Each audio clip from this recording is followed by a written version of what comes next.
Hey guys, are you having any issues understanding how sales maximization can be used as a business objective in the short term in order to increase supernormal profits in the long run? Or are you just struggling with how sales maximization works as a business objective? If so, stay tuned, and these are some of the issues we'll be going through today.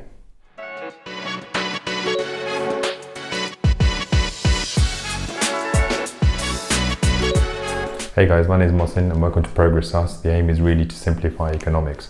Today we're going to be going through sales maximization and understanding it as another business objective in the microeconomics market structure topic. And really here we want to understand how it works and why firms may choose to use sales maximization.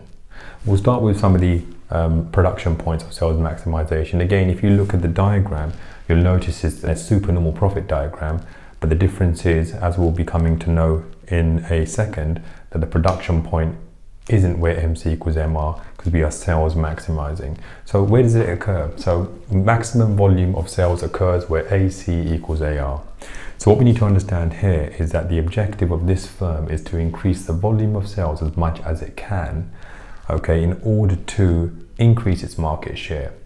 In fact, this is very similar to revenue maximization in the sense that it does dictate the size of the firm.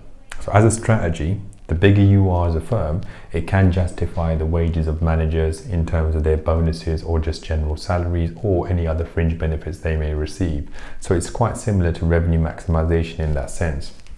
Okay. What we have to understand though is for this to occur, firms have to be accepting that they are willing to only receive normal profits for some short time period. If normal profits are being made, then this will allow for sales maximization to occur. As we've already mentioned, sales maximization happens where AC equals AR. And if you look at the diagram, where the average cost curve crosses the average revenue curve and the demand curve, that point there is the production point for sales maximization.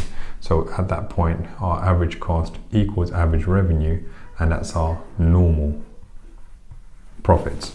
Okay, that's our normal profit point just there. Output occurs at Q1 and the price is quite low at P1.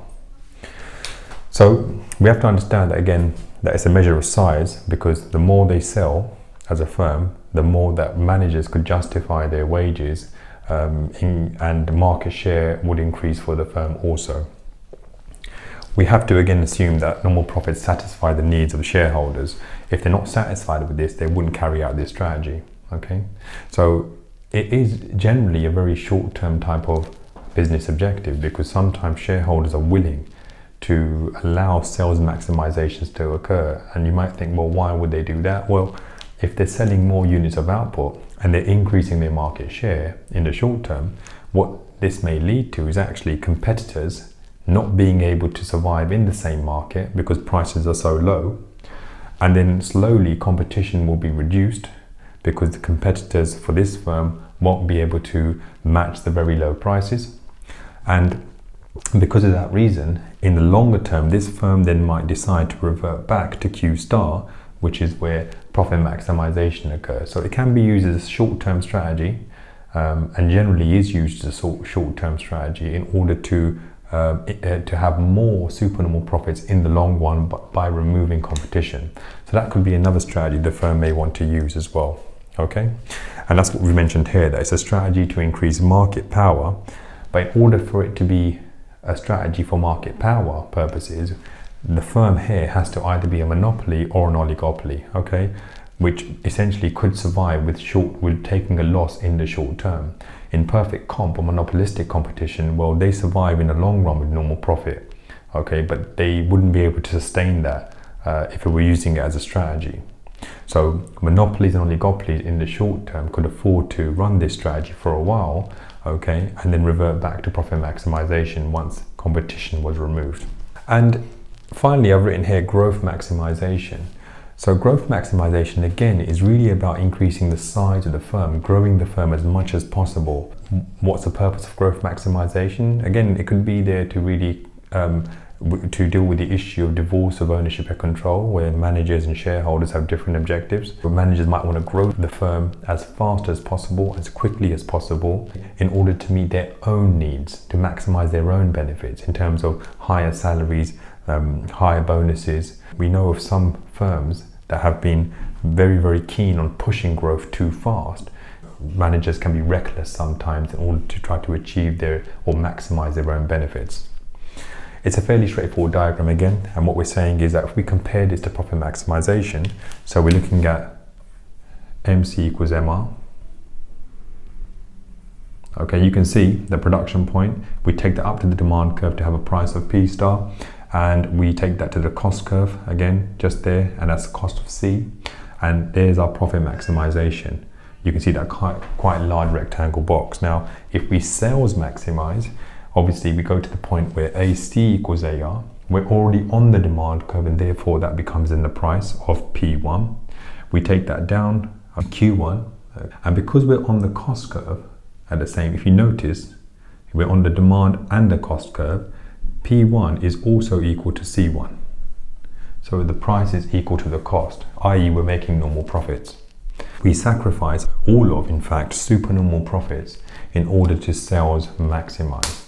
And again, in terms of evaluation, what we're saying here is that it's a very short-term policy used by monopolies and oligopolies to drive market power and to increase the size of the firm. And doing this quickly can sometimes remove competition from the market, and then those firms, monopolies or oligopolies, are able then to go back to profit maximization levels, but generally with a higher price, because they've already removed a lot of the competition from the market. So it can be quite a useful and quite a successful strategy to use as a business objective. If firms choose to go beyond the output of Q1, you can see then at that point they start to lose profits, and so that's not a viable option. So firms tend to stay within normal profits in order to carry out this strategy. There are cases where a very strong monopoly who's trying to drive competition out of the market may choose to carry out limit pricing or predatory pricing. Predatory pricing occurs where your price is below your cost and some level below your cost. And when you do this, other firms in the market cannot compete because the price is so low. Now, predatory pricing is illegal, and it's something that I'll discuss in another video because they're strategies that can be used by firms in order to remove competition. This is also a strategy that can be used to remove some competition, but again, because of the divorce and ownership and control issue, it can also be used for a variety of different reasons, namely increasing the size of the firm and trying to satisfy managers and directors, but also at the same time making sure that market power is being increased, and therefore this firm tries to beat its competition or its rivals in the market. Okay, I hope that helped. Again, if you liked the video, please subscribe. Please do like, leave me a message letting me know what you'd like to see in the future. Okay, thank you.